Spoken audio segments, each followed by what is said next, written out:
بص، خليني اقول لك بقى ان زي ما انت عارف الزمالك عملها وخد الكونفدراليه.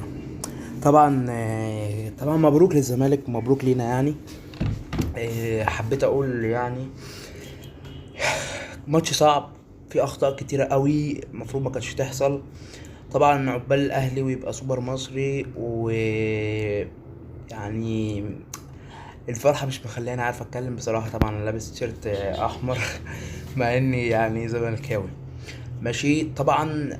احب اوجه الحمد لله يعني اللي احنا كسبنا عشان الجمهور ده كله ما يزعلش، وعشان الناس دي ترجع مجبورة خاطرها. وطبعا احنا ما لعبناش بعد الجول، حقيقة حقيقة ما لعبناش بعد الجول. ثانيا، انت يا جوزيه جوميز، انت التبديلات معاك ايه؟